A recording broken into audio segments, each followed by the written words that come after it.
Sagittarius and Sagittarius rising. This full moon in Aries is happening in your fifth house. And so, with this full moon happening in your fifth house, this is a culminating experience for your relationship with your children, really healing that inner child. It's illuminating that inner child work that you need to do, that you have to work on reparenting yourself. Also, maybe even a romantic partnership coming right during this time, or you releasing that aspect of it. That could be something where it's going to another level. The moon is the ruler of your eighth house, right, which is Cancer. So this could indicate, joint finances, shared resources. So with the moon ruling your eighth house, it could be, especially with it being in your fifth house and it ruling your eighth house, this might be where you are receiving like money for your children. That could be something. There might be a thing that comes up for someone specifically.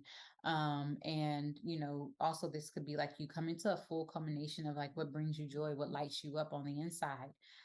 Getting back into your hobbies, getting back into your daily habits of fun, that kind of thing.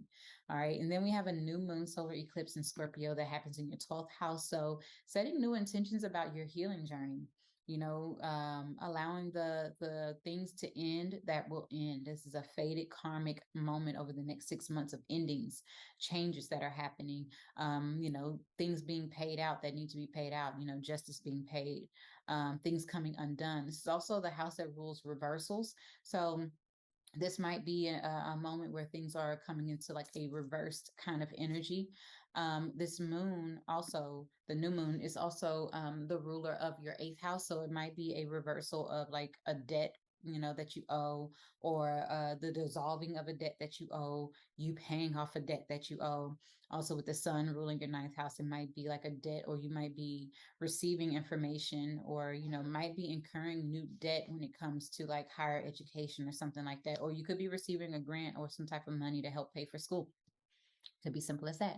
All right. So Mars stations retrograde in Gemini in your seventh house. So there's going to be a review of your commitments, your relationships, whether they're intimate or platonic. And also, just contracts and things that you actually just committed to.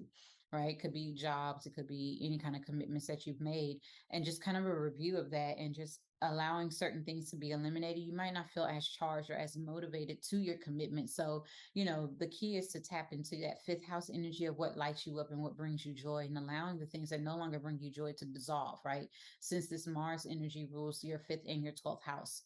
Okay. So keeping that in mind, there also might be like an activation or a reevaluation of a relationship that comes up.